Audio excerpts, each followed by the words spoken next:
All right, Zach, welcome to the Easy Conversations podcast. Thank you for taking the time and wanting to do this with me. I really appreciate it.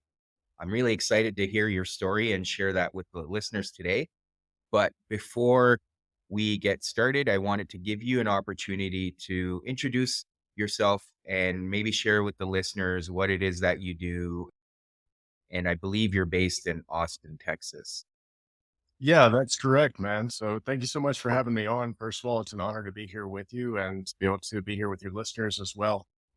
So my name is Zack Blakeney. I am a self-mastery and freedom coach out of Austin, Texas. Beautiful place to live in. Been here for a long time, and it's definitely a hub for consciousness. A part of what I do, and I say a part, is truly bringing founders and entrepreneurs into their deepest purpose of Mhm, why they're here. And we could even call it their genius, right? Of the specific reason why they're on this planet. mhm, And then guiding them to dissolve the limitations of fear, all the things that come from fear, which we know to be truly the cause of almost every limitation we experience, unraveling those things, really aligning with the truth that's inside of them. And then through that process, it creates an awakening, a healing, integration. And then they truly find their most powerful self that's been inside of them the entire time. And the entire process brings them to a place for them to realize that they are creating a life without limits and mhm. collapsing time on their vision coming into reality. That's great. Thank you for sharing that. And immediately what jumps to mind for me and with a lot of the guests that come on this podcast often is going through that journey yourself and then Mhm. wanting to share that with other people and help them through it. The first thing that comes to mind to me when you talk about fears, is that something you had to overcome yourself? And what did that process look like for you? Because when often when we and the reason why I ask that, often when we go through that process ourselves, we recognize how fear is holding us back.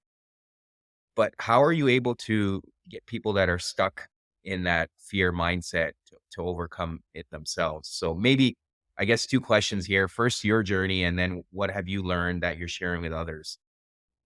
Yeah. So, first of all, I've experienced a lot of suffering and pain in my life.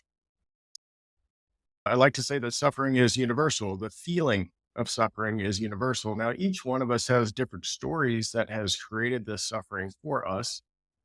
But to be able to connect and understand what it's like to truly doubt yourself, to truly believe that you don't have anything to offer the world of purpose, to get lost in the world of doing, to get lost in the world of social conditioning.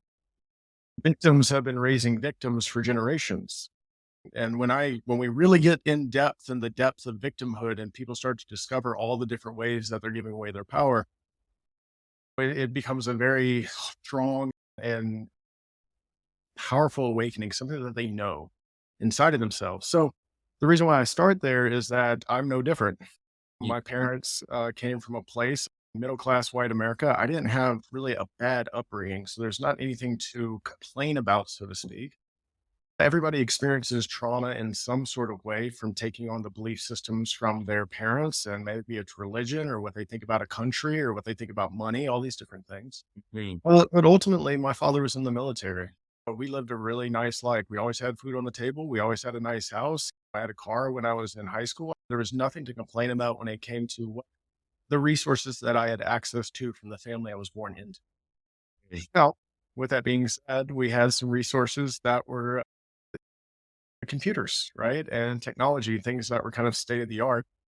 So when I was 14, the year was 2000, and we just moved from the dial-up internet to broadband internet, which is very high-speed internet. And with that was a flood of different videos and content and all the different things you could find on there.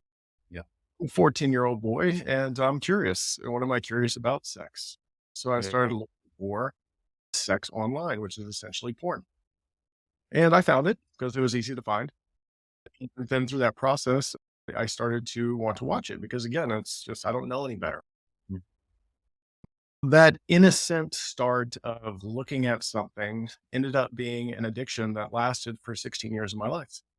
And to say that in such a blanketed way is not doing it service. So going into all the different things that happened for that, my suffering, was that it created, first of all, a massive amount of social anxiety. So I Yeah. was experiencing a lot of anxiety socially and talking to other people and just being honest and revealing myself to other people. That also created intimacy anxiety. So performance anxiety. Pornography is not a real world. It's a fake world. It's on this computer, right? So I'm watching sex. I'm watching other people having sex. And then there's something that happens in porn addiction. It's called escalation, where what you watch in the beginning, it creates a dopamine response in your brain. And then over time, that dopamine response is diluted. So then you look for something else to watch and something else to watch. Mhm. In the 16 years, I've must have watched porn tens of thousands of times. I must have watched so many different scenes and imagery that wasn't actually just having sex with a real partner in front of me. Right. And it created a lot of different illusions in my mind, a lot of different connections that I had made. One of the main connections I made was that, hey, I can get an erection while I'm opening up my laptop or looking at this in front of a computer. But I started to experience not being able to get an erection while I was actually with a woman.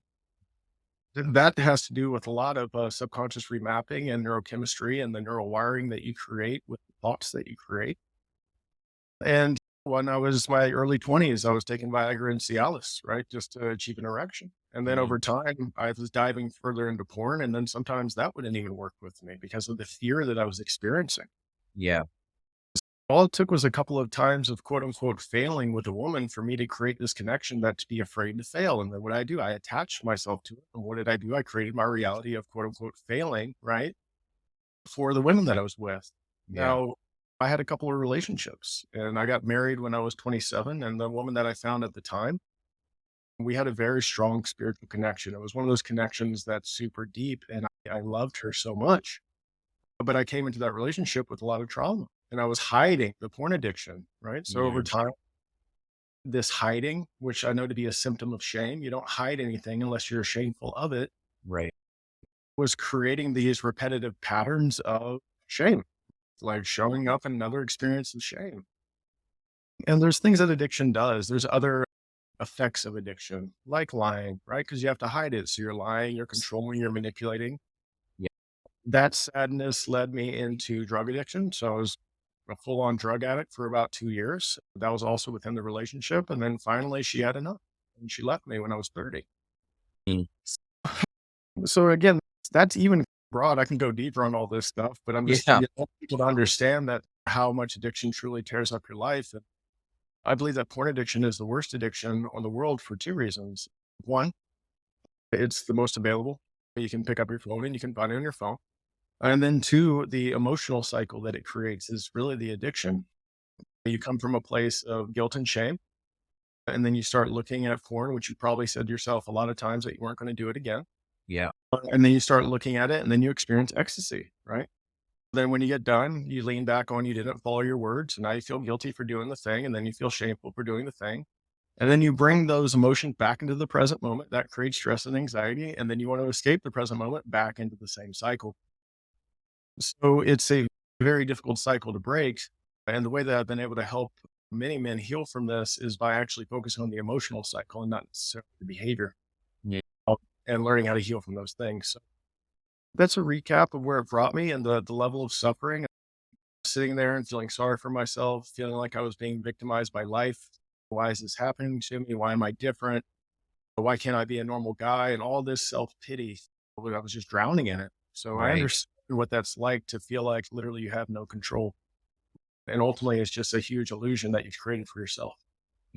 Yeah. And thank you for sharing all that vulnerably. And it's interesting, the whole victim mindset, because we tend to give up our control, as you mentioned, right? And that we do have more control than we think in those moments if we choose to exercise it. And one of the things that I wanted to add on the whole concept of porn addiction too, on top of everything you mentioned, it's also socially acceptable in a way. Like you can talk to your buddies about it. There's really no one that I remember growing up too, experiencing very similar things to yourself, but it was never really anyone pointing it out to me that, hey, man, do you think this is healthy? Because everyone was doing it, right? And it was acceptable. So I think that is another issue. And people like yourself that are speaking about it is and talking about the addictive aspect of it is become bringing more awareness, which we didn't have previously, especially when we Yeah. were growing up. Yeah, and it's integrated into pop culture too. There's plenty of movies that you can watch, especially comedy movies where they joke about watching porn, they joke about doing these things, and it's presented in a very lighthearted way. But really what I experienced was the depth of hell life right now from that. And it again, it's really is individual to each person and how they're going to make the neural connections, the thoughts that they have on it. My best friend watches porn and has been watching porn and even does OnlyFans, and he's never had a problem with sex or doing that. And I know plenty of people that actually watch porn, and again, it just doesn't affect them in the same way. So it really comes to the individual and how the connections that you make, what you think about yourself. It's all you creating this for yourself. I do know that just based off the experience that I've had and the men that I've helped, and also the studies that are coming out that say literally 1 in 3 people in the entire world struggle to some point of porn use. Now, you blow that up, you're talking about almost 2.5, 3 billion people Yeah. struggling with this. So this is a worldwide epidemic, right? And it's really causing a lot of pain and suffering in people's lives. Yeah, yeah, and I think to your point, without getting into too much detail, but yeah, I think there's that dopamine aspect because to your point, it gets diluted, so you want more and more of it, and that's where it can escalate. So, I guess you talked us through how that impacted your life for 16 years, which ultimately led to other forms of addiction, as well as the ending of your marriage at that time. So what was that like? Was that the point where you realized that something needed to change or something needed to happen? Or is that kind of where you were talking about the whole victim mindset? What was that phase of your life like to get to where? Yeah. So while we were in the relationship or in the marriage, my ex-wife was telling me how I was showing up, right? Hey, you're Mm, controlling me here. You're manipulating. You're still lying about stuff. Ultimately, that's why she left the relationship. While I was in the relationship, I denied those things. You're in the middle of an energetic tango of a relationship. It's hard to see clearly, especially when codependency really starts to intertangle into all different areas of the relationships. It was about a month after she had left, and I spent that month still blaming her and saying all different stories of blaming and complaining and victim. And I sat down for a meditation and just a voice spoke within me. And he said, what would happen if you took 100% responsibility for your life right now? mm, And it was a huge energetic shift for me because it gave me a new lens to look through. I said, okay, what does responsibility really mean? Okay. To me, there's a lot of definitions for responsibility if you look it up on Google, but I like the one that's like the fifth or sixth one down. And it says that responsibility is the moral obligation to act in respect of yourself.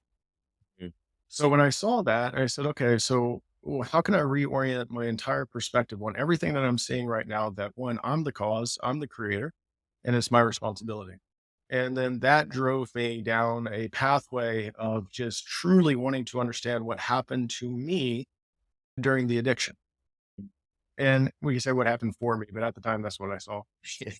So that's what I got obsessed with. So I started learning about neurochemistry, neuroplasticity, epigenetics, subconscious remapping. I really learned as much as I could from science about what happens. And that equipped me with knowledge, obviously, where I can start and help and see other people to freedom in that way as well. mhm. Also, my natural genius is intuitively picking up on patterns and just understanding human behavior. I'm not a psychology major. I haven't done those things. I just understand it. I just know it, right? There was a marrying of those two to really want to help other people that were experiencing the same type of suffering that I was. And then something deeper unlocked because I realized that there was something still missing. And then the deeper thing that unlocked was truly a sense of spirituality or consciousness, Yeah, connection of everything, the energetic connection of everything, seeing through a lens of what I like to say, or it's a common term at this point, which is unity consciousness, that we are all connected, that the creator is the creation and that the creation is the creator. They're all one. It's all the same. yeah, Once that unlocked for me, then all I can really say is I started to experience more knowledge and wisdom just coming forward from within me. mhm. I called them downloads from the universe. I didn't understand what they were, but it was like I just knew things and I couldn't tell you how I do it and I couldn't justify it to anybody else. And I didn't feel like I needed to.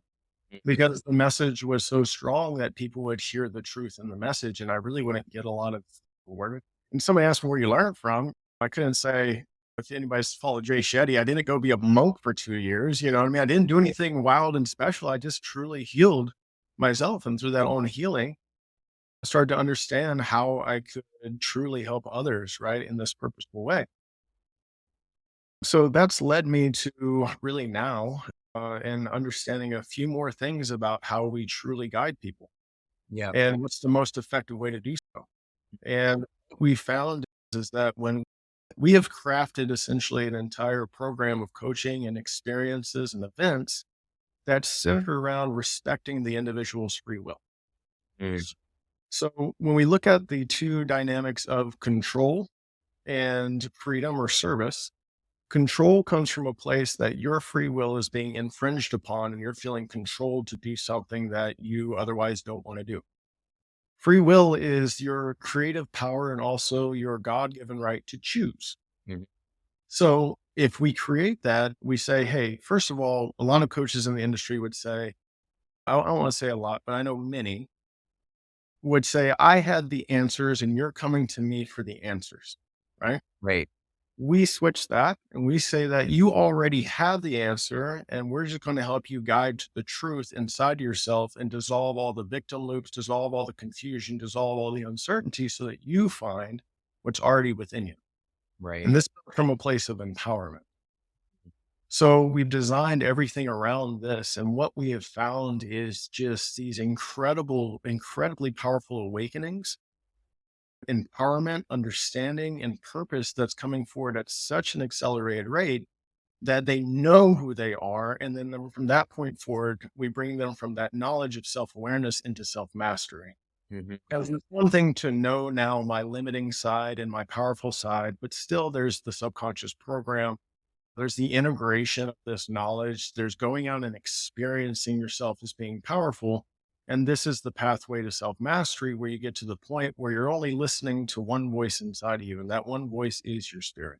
It is the thing that's calling for you to do more, create more, be more. And when you're only aligned with that spirit, with that faith inside of you, the universe shifts for you, creating it to happen. Yeah, absolutely. And thank you for detailing all of that. I guess immediately what I would want to understand is why did you want to take a different approach as opposed to, as you mentioned, a lot of the kind of the traditional approaches are like, hey, come to me, I will guide you, I will help you with the answers, Mhm. or set goals for you, whatever it is. But why was it so important for you that the individual looks inside or looks inward for those answers? Yeah. So when I define addiction, I have a broader view of addiction. To me, the broader view of addiction is the never ending search outside of yourself for love. Yep. And it's never ending Yep. because you're not going to find love outside of yourself. You find it inside of yourself. Now, love is a statement, right? But let's talk about what love truly is. Love truly is faith and courage and joy and purpose and passion. Those things are going to be found inside of you. Because Mhm. again, you have an individual purpose here on this planet that you feel called to serve others through. The Right. problem is most people hear that calling and they shove it down with fear. So once we start shoving it down with fear, we ultimately feel stuck. We feel unhappy. We feel victimized because truly we're allowing ourselves to be victimized by our egoic mind. So the other purpose for this is that the self-help industry is a $13 billion industry. What does that tell you about the industry? That it doesn't work. Right. It wouldn't be a $13 billion industry if it doesn't. And the problem is that it creates a never ending chase of questions and answers and questions and answers and questions and answers. Cool. I have a question. Cool. I'll get this book or I'll listen to this podcast or I'll do this thing, whatever it is. And then, oh, I've got an answer. That answer sparks another question and another question. And ultimately, all these things, I'm not saying that there's not value in self help. I'm not on this podcast, right? Because I don't see that there's value in Right. it. But these are all just tools and Mhm. tools made to be used by you, not to be the end all be all. And that's where we get lost in that. Right. We've created a world of effects and we try and heal effects with effects. And this is what I mean by that. If I was in line in front of me and then two I'll use people like if you're listening right now, I'm in front of you, you're in line, and your friend is behind you, right? I push you, and then you run into your friend. And then your friend falls on the floor. Well, I go to your friend and I say, "Hey, brother, why are you on the floor?" And they say, "Well, he pushed me." I say, "Hey, man, why did you push your friend?" "You pushed me." "Zach, why did I push you?" "I saw my dad do it when I was younger. I thought it was okay." "Okay, now we need to go find Zach's dad. Zach's dad, why'd you push down your son?" "I saw my," it's a never ending, everyone passes the buck. And this is what we live in these days is a fact, and nobody wants to take responsibility to be the cause. Right. So that's the same thing. It's the same pattern. It's this constant searching for answers outside of yourself, which depowers you, which Correct. leads you on this rat race of trying to conform yourself to somebody else's framework, to try and conform yourself to somebody else that's doing something similar in your business. And you start looking at their messaging, you start going, it becomes so confusing and diluted that you don't go anywhere. Right. Yeah. The reason why that occurs is because the truth is within you.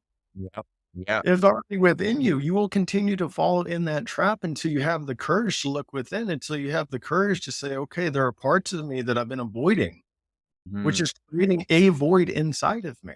For There are sure. parts of me that I am resisting, that I don't want to experience, that I don't want to feel. And if for as long as you resist those things and you create these barriers inside of yourself, it is in the areas that you're resisting, it's in the areas that you fear that you find your genius. Mhm. It's not going to be given to you that way. Right. It's stored inside you, but it has to be revealed from you tearing down your own bullshit. And it is yours. It's nobody else's.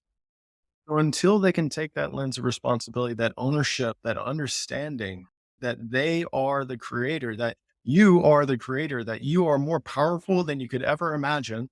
And I can tell you that, but you won't believe it until you experience it. Right. Yeah. And that's why the idea of free will is so important, as you alluded to earlier. And I think part of the challenge I see, even when it's to your example, it's easier to pass the buck than take that responsibility because by taking responsibility, it means now we have to do something about it. And and a lot of Yeah. people love to stay in that stagnant status quo mindset because it's easy, right? Taking that responsibility, doing that work is hard. But to your point, that's where all the answers are. That's where the truth is. And the other thing I wanted to add in terms of when you say forms of addiction or anything where we're shifting that focus externally, even to seek love, is very conditional. And we basically program ourselves to create our lives around conditioned responses. And until we're not able to tap into that well of love inside, we don't realize how unconditional it can be. And Mhm. we can share that with others too. So it's so important to tap into that. Yeah. And the depth in which we offer teachings and guidance through has a lot to do with what could be called hermetic principles or laws of the universe, and really getting somebody to understand how they truly are creating the experiences that they're having in their life based off of the thoughts and the emotions that create the vibrational frequency to attract these experiences into their life. Everything is energy. It's just energy formed in certain things. The computer that I see in front of me that I'm talking to you on is energy formed into a computer. I'm energy formed into a human being. Yeah. Our vibration is related to two things, a thought and then also the emotion that we're holding. And if anybody's familiar with a Hawkins scale of consciousness, they have measured the vibration of different emotions, all the Mhm. way from the lowest level of vibration of shame to the highest level of vibration to what they call enlightenment, right? Yep. And most people think that they can just think their way into creating, but that's not the truth. The emotion is what seals it in. So if I have a thought that says, I'm going to create $1 billion business, and then as I say that thought, my lower sacral flares up because I feel unworthiness or shame, then you're going to say that, but then you're also attaching the unworthiness to what you just said. And ultimately, you're going to create experiences that validate you being unworthy to creating the $1 billion Right. business. Now, the shame and the guilt and the regret and everything else, this is coming from past trauma. This is coming from your subconscious program that was built primarily from 0 to 7 years old. And then throughout your life, of all the things that you repeatedly thought, felt, and did, created this program for you. Mhm. And again, we don't manifest from our conscious mind, we manifest from our subconscious, right? Yeah. So it's becoming very in tuned into how we feel about ourselves, how we feel about what we're creating. That's the most important thing. It's not the thought, it's the attachment, the emotion to the thought. So that is what we do is that it's not just about creating these awakenings. Again, now we have to move through, we have to, so to speak, open a program where you have choices on autopilot. And these choices are the cause that are creating an effect of suffering, of an effect that you don't like, right? Autopilot, you're not aware of those choices. So we have to open up that program, go into and find out where are the illusions that are you're sitting in right now. What are the things that you're saying to yourself? Law of cause and effect, again, one of the laws of the universe, that you're creating your own effect. And many people don't want to do that. And you talked about responsibility. Responsibility, when you truly sit in it in the beginning, is very heavy because you Mhm. have that in it. So the heaviness is the dissolution of all the things, all the pain, all the shame, all the suffering, all the illusions. And then through that process, then responsibility actually becomes very light to carry Right. because now you have a lens, not the rules of the game. Mm. Hey, if I were to throw you on a football field and say you're going to go play quarterback and you've never played football before, don't even know what it is, you're going to suck at it. Yeah. But that's what our school system does. Our school system doesn't set us up with the rules of the game, that sets us up for subjugation rather than creation. Right. So a lot of times when we're bringing people either through our coaching or through our 3-day experience that we have that's a training, a lot of the feedback is I never felt like I'd been taught to live until now. Understand how to create in flow with the universe, in flow with the universal laws. When you understand consciousness, when you understand emotional intelligence and the emotional regulation that comes from that, then you truly start to powerfully create. And the law of attraction tells us that when you have that thought that you say, I'm going to have $1 billion business, and you have healed from the shame around that, and it comes from absolute faith, the universe starts to again shift to bring that to you. Action, which is you having to take action towards it, and that the universe is bringing opportunities towards that. And then the marrying of those two collapses time on creating the vision that you see for your life. Yeah, and it's so important, everything you've touched on for the listeners. I've just been nodding, so my head's starting to hurt. One of the things I did wanna build on and tie a couple of things you said over the last little bit here together. First of all, you talked about that whole vibrational frequency thing and getting to that point of enlightenment, but that in itself is a journey, right? And it's uncovering those veils and healing that trauma to get to that point. But once you're at that point, you also mentioned earlier, you started getting downloads. And I think once you're at that point of enlightenment, you're vibrating at that frequency where you're starting to receive a lot of that wisdom and information that we've heard about through mythology or a lot of the stories of the sages and saints from the past. That's essentially what's happening, right? You're collecting that wisdom that is around you in that frequency that you're operating at. Mhm. And I agree with that because I've experienced something similar. The one thing I want to ask you is, does ever like the idea of imposter syndrome ever kick in for you where you're like wondering, okay, am I, is this really wisdom or am I losing my mind? And like, how do you check in with yourself and recalibrate in those moments? I'm going to offer a belief system, and I'm going to start by saying, don't believe anything I say, but maybe be open to the possibility that this could be true. Yeah. So, when we look at again the laws of the universe, one of the laws is the law of oneness, right? And this basically says that the entire universe is connected through an energy. Mhm. The science has discovered something called the quantum field. And the Yep. quantum field is now known to be an unmanifested energy that is literally interwoven between the seen and unseen reality, as in, as I'm looking into this computer, the air and space in between here, the quantum field lies. The quantum field lies in myself as well. So, this to me is science's discovery of what I believe to be the energy of the creator or energy Mhm. of God. Now, let's go into something deeper, which is the connection, because a lot of times the ego will look out and say, oh, this is God's creation, but they don't realize that they are God's creation. Right. So, with that, if again, I've said this before, I'll say it one more time. If the creation is the creator and the creator is the creation, I am the creation and also the creator simultaneously. So that gives me access to tap into what would be eternal or infinite power to create whatever I want to create. And through this unification of essentially, and this triggers people sometimes, but I'm going to say it because I say it from the most humble place, that if I am God pretending to be a human being, then I am no longer separate from my creator. And by Hmm. not being separate from my creator, I am empowered with the creator's will to create what I feel called to create in this planet. And it's not that I don't experience a thought of imposter syndrome or inadequacy, but I have something that grounds me into a truth that frees me from these random thoughts that my ego mind wants to think. And from this stance, unworthiness is an illusion. It's not real. From this stance, religion has basically taught us that few are chosen by God and that there's some sort of favoritism. My belief is that all are chosen, few will choose, right? Right. And the few that choose truly run into and discover this power that's inside of them as well. Right. Like the reason why, again, this is controversial now, which I believe in the future, 100 years in the future, this is going to be truth, is the religious systems, the dogma, the things that if I said I'm God playing human, I'd be called blasphemy and I'm going to hell and all this. So that's all happened to me already. I'm just saying things happen. But then I look at them and I say, but how much suffering is your belief system causing you? That's really the whole thing.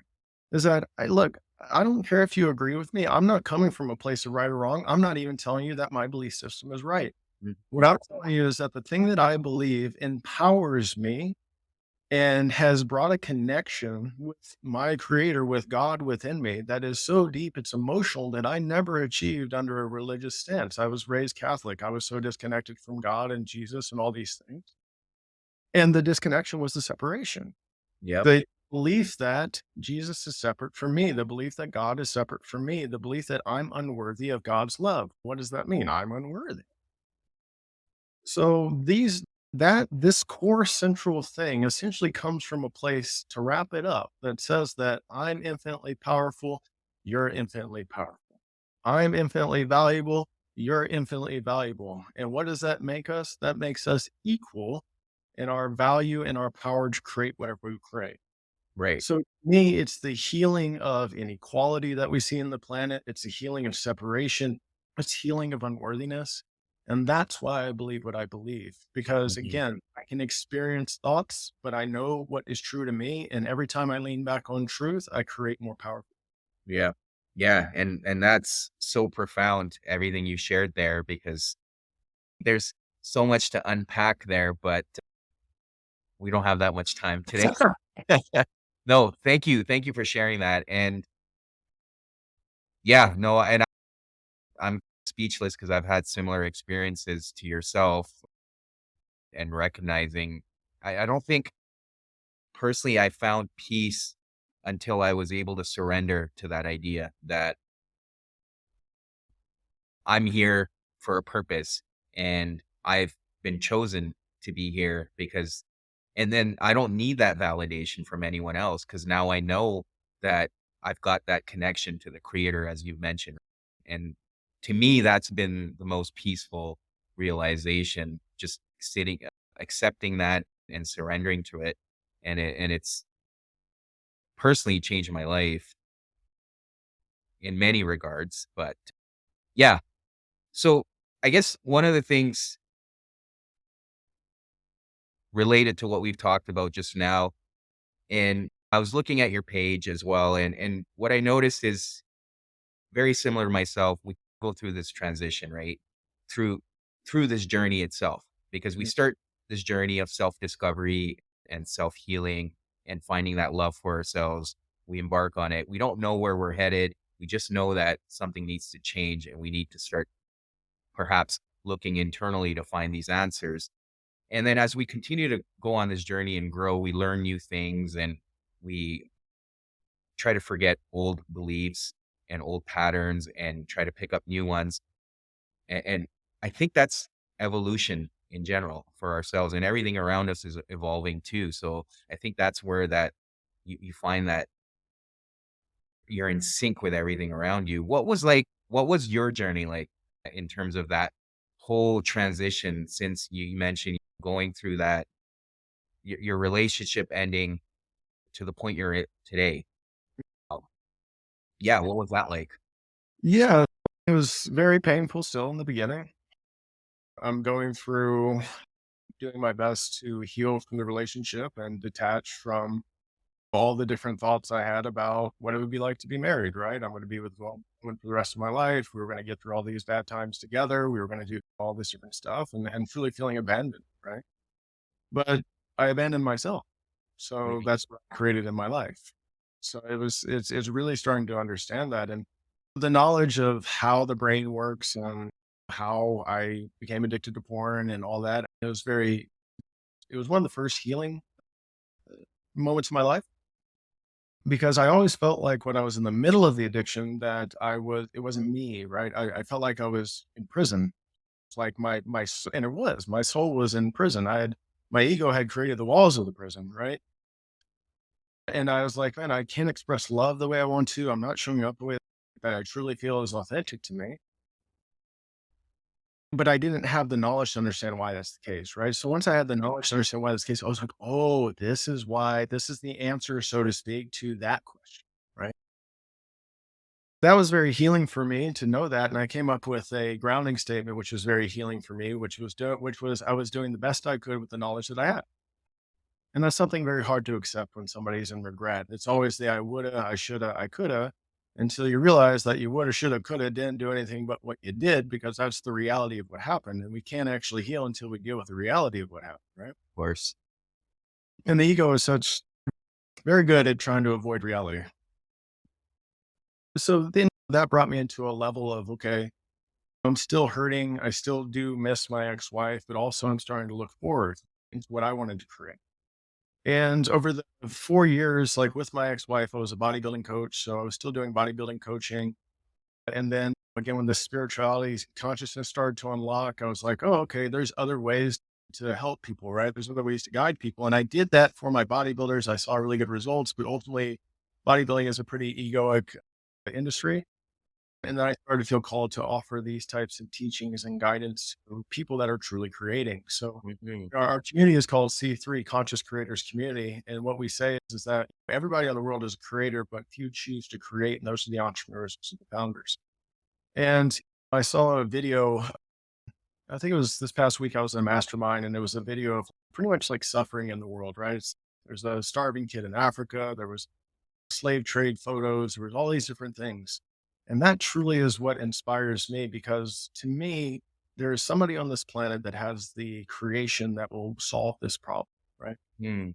And if they'll stop shoving it down with fear and they'll let it come forward and let them surrender to the truth that they could be the one to end world hunger, that they could be the one to end child slavery, that they could be the one, right? Because that's what the ego says, and it's impossible, right? Right. That you have that within you. So that's what the community is about. That's what my purpose is about is that, hey, I've been able to find my genius and my genius is to guide other geniuses. And Mhm. that your genius has nothing to do with your intellect level. It has everything to do with how willing are you to surrender to the voice inside of you that's calling for your genius to come forward. And has nothing to do with how smart you are. Mm. Drove me where I was just going back to that point where I was like, oh, this is really something that is infinitely powerful. And then that's when the second layer of healing came. It wasn't just the mind that healed through the understanding, it was the emotions that started to heal and remap through that. And a lot of it was done just through this bringing forward of connection with source, connection with God, Mm. and allow that to truly help me see without me thinking that I'm the one that sees. Right. Now, that's pretty complex. But when I say I'm talking about the ego I, when really it's we. I Mhm. see with my creator. When I see with my creator, I create with my creator's will, and my creator's will is infinite. Mm.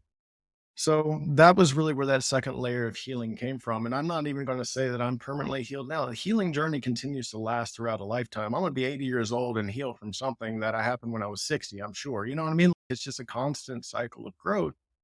And the one thing I've learned is that the only thing that truly authentic is change, right? Yep. People can get even attached to what their authentic self is and then be incarcerated by their authentic self because their ego takes that idea and says, oh, this is you. Cool. Now this is you. and then closes off possibilities for you to be something else. Then you're stuck again because Mhm. the only thing that's authentic is change through your lifetime. Yeah, yeah, absolutely, and it's so important that you mentioned that the journey never ends because our ego will always be there, right?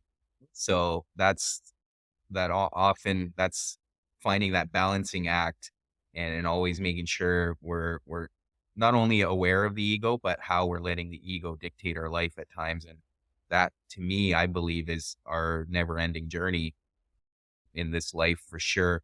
And yeah, it's so important that you mentioned that. And one of the things I just wanted to add, I've been learning a little bit about more from a neurological perspective too. Our brain, the right hemisphere and the left hemisphere apparently are supposed to have their own consciousness. And to your point, I believe it's the right hemisphere, if I'm not mistaken, is part of that collective consciousness that you were alluding to. So it's pretty cool when you think about it that way, right? Yeah, it's the right that is in presence and stillness and connection. It's the left that is focused on the future and the past. When you're, let's say you're at the gym and you're like, oh, I need to go to the grocery store to get a banana. That's the left side of your brain, right? When Right. you're thinking you're at the gym and you're thinking about something that happened in the past, it's the left side of your brain. We work out the left side of our brain like we work out biceps. Like it's every day you're using that part of your brain, and the right side is the stillness. Part of what we teach, I teach transcendental meditation, and this meditation allows for both hemispheres to connect. It allows for the alpha waves and the theta waves for your brain to actually unify in the waves that it's creating. Mhm. And through that, they've actually proven that meditators have a thicker corpus callosum, which is the substance in between the two hemispheres that creates the connection between the two. Right. So presence is so important. And ultimately, that's what we're actually teaching. We're bringing people from out of presence into presence. Because a very interesting thing happens as well when you cross reference the three major omnis that we describe God or the creator of the universe, which is omniscient, omnipresent. And wow, the other one's escaping me. Omnipotent. There we go. Omnipotent. Yeah. Okay. All powerful, right? All present, right? And all knowing. If you cross reference those three things with the present moment, that's what you are. In Yeah. the present moment, you're all powerful, you're all present, you're all knowing. And from that place, you actually get to create. But you cannot create looping in the experiences of the past into your present. You cannot create worrying about the future of what you're trying to do. You can only create from the present moment. More, if you were to look at your day and you were to say, okay, I'm gonna use my day and how much in a percentage I'm in presence and how much I'm not, you'll also be able to see why you're stuck in your life. And that's to your point, you mentioned about psychology earlier, but that's what psychologists are trying to help clients with, right? Because they're either focused on the past or the future. And I've been trying to link the whole idea of spirituality and mental health. I'm trying to talk about it more too, because I think there's something there that we don't realize. And a lot of our present moment challenges or issues we encounter we can gain reprieve from them just through focusing on everything you're talking about, just being in that present and acknowledging that. So thanks for sharing that. The last question I do have for you though, because I think when you talk about the whole idea of creator or God for that example, a lot of people do get triggered. Mhm. And one of the things I'm curious about is how are you able to help people you work with to get over that resistance, especially if they've had some experience with religion from their past life or just never really have conceptualized it in their life and never really held on to that belief. How are you able to get them past that point of resistance? Yeah, so a few things. One, I like to use the language if I'm going to go down that pathway. So actually, let me say first thing, we've crafted our coaching around not bringing up anything like this. This is why we use like consciousness, laws of the universe.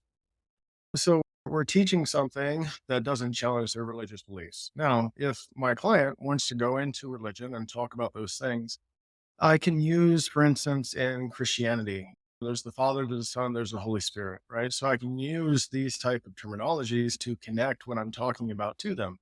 For instance, the Holy Spirit is believed to be within everyone, right? Okay, that's a form of God, and that form of God is within you. So is it possible, right, that the Holy Spirit within you is actually God within you, and you could actually find God inside of yourself? Is that possible? Mm, So I can use those types of terminologies to connect it. And I'm never telling them that they're right or wrong. right. Hey, I'm just trying to speak your language so that you understand this concept. And if you understand the concept, great. And if you don't, that's fine too. But it's not about telling them that they're wrong, right? It's about just trying to, because unfortunately, that's what I get.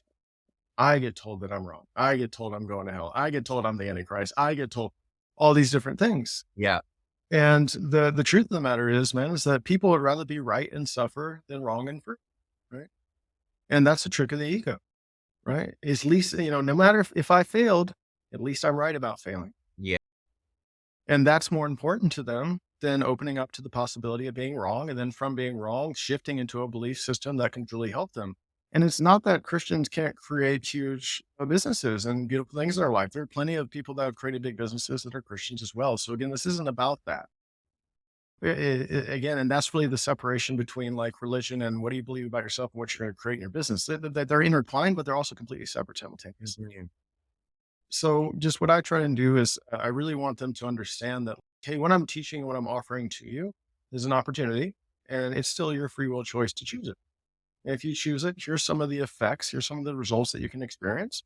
And if you choose not to choose it, then we can find some other pathway of really getting to through those limiting belief systems and get you to the point where you believe in yourself and you believe in what you're creating.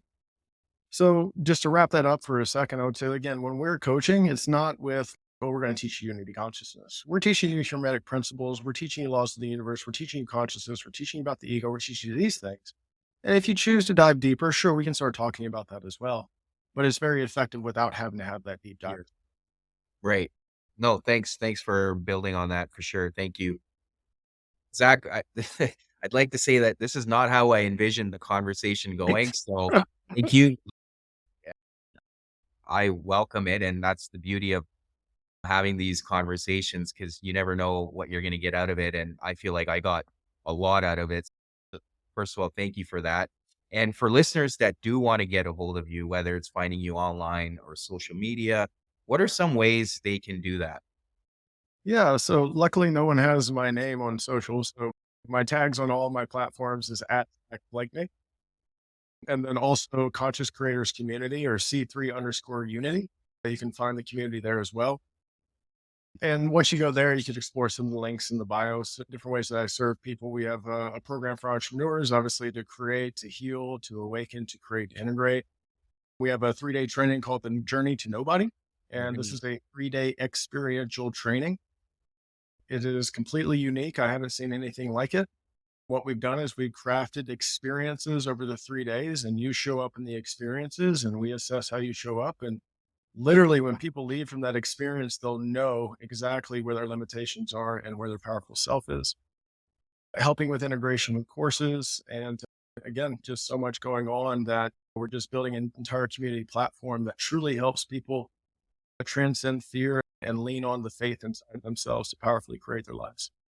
Oh, that's really cool. So, yeah, I'll definitely put all of that in the show notes and hopefully people reach out to you. But thank you again for coming on here and having this conversation with me and making the time. So I really appreciate it. Absolutely, brother. It was my honor. Thank you.